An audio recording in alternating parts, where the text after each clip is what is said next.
Pro मुनीम, दैनंदिन अकाउंटिंगसाठी तुमचा पर्सनलाइज अकाउंटंट। कोकणामध्ये गणपती उत्सवाचा आनंद जो आहे तो या ठिकाणी शिगेला गेलेला पाहायला मिळतो आहे। कोकणातल्या ग्रामीण भागात गणराय डोक्यावरनं आणण्याची परंपरा आजही कायम असलेली पाहायला मिळते। भाताच्या हिरव्यागार शेतामधून डोक्यावरती घरी गणपती जे आहेत ते आणले जातात। कोकणात अनेक खेडेगावात आजही ही परंपरा या ठिकाणी कायम असलेली पाहायला मिळते। आपण ड्रोनच्या माध्यमातून संगमेश्वर तालुक्यातील कर्जुवे गावात आपण या ठिकाणी आलेलो आहोत आणि बघू शकता की अबालवृद्ध या ठिकाणी गणपती आगमनाच्या मिरवणुकीमध्ये सहभागी झालेले पाहायला मिळतात। सनई चौघडे आणि त्याच पद्धतीने ढोल ताशे यांचा गजर आहे आणि या दिवशी गणपती आणण्याची परंपरा आजही या ठिकाणी कायम असलेली पाहायला मिळते। ढोल ताशांच्या गजरात लाडक्या गणपतीला डोक्यावर विराजमान करून या ठिकाणी गणपती आणले जातात। मागे हिरवगार शेत आहे आणि हे सुबक आणि आकर्षक आणि देखणे असे गणपती डोक्यावरनं आणण्याची परंपरा कोकणातल्या खेडेगावामध्ये या ठिकाणी कायम असलेली पाहायला मिळते। एकंदरीतच कोकणातल्या गणपती आगमनाचा जो उत्साह आहे तो या ठिकाणी शिगेला गेलेला पाहायला मिळतो आहे आणि त्याचमुळं पुढचे काही दिवस कोकणामध्ये अशाच पद्धतीनं गणरायाची किंवा गणेशोत्सवाची धूम ही पाहायला मिळणार आहे। कॅमेरामन समीत गजनेसह मी मनोज गेले, TV9 मराठी, कर्जुवे, संगमेश्वर, रत्नागिरी।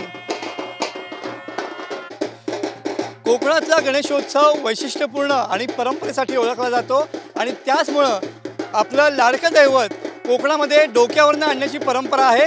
आजही कोकणातल्या अनेक खेडेगावामध्ये गणपती आणताना ते डोक्यावरनं आणले जातात आणि हिरव्यागार भात शेतामध्ये ढोल ताशांचा गजर करत या ठिकाणी गणराय हे आणले जात आहेत। कोकणातली ही परंपरा आहे आणि त्याचमुळं कोकणातल्या या गणपतींना विशेषतः महत्त्व असलेलं पाहायला मिळतं। तुम्ही बघू शकता की आपण सध्या कर्जुवे गावामध्ये आहोत आणि या ठिकाणी सुद्धा गणपती जे आहेत ते डोक्यावर विराजमान होऊन या ठिकाणी हिरव्यागार भात शेतामधून आणण्याची परंपरा आहे। कारण का कोकणातल्या बहुतांश गणेश मूर्ती शाळा या भात शेतीजवळ असल्यामुळं अशाच पद्धतीनं हे गणराय जे आहेत ते डोक्यावरनं आणले जातात। आपल्यासोबत असेच काही भक्तगण आहेत।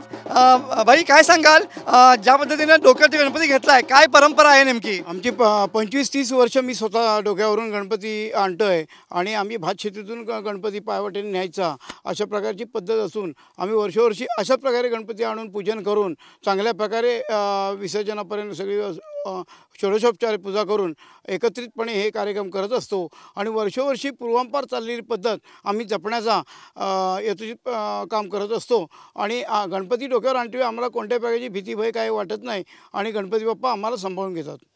वर्षभरामध्ये एकदा येणारा उत्सव आहे त्यामुळे आपलं लाडकं दैवत म्हणजे लाडकं दैवत घरी येतं याचा आनंद साजरा करण्याची परंपरा आहे का?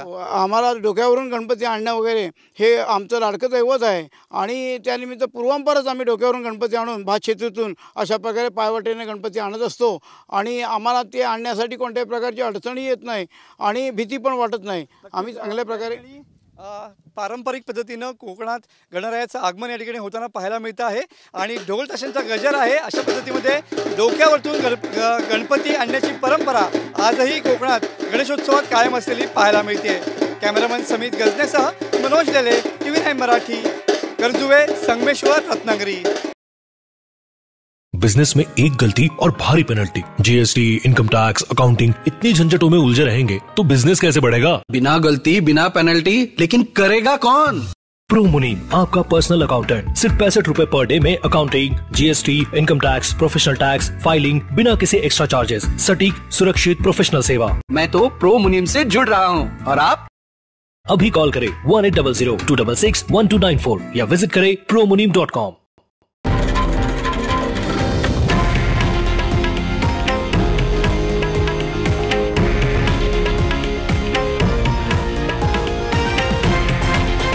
हे आहे देशातील नंबर 1 न्यूज नेटवर्क आणि आपण पाहत आहात TV9 मराठी, एकमेव।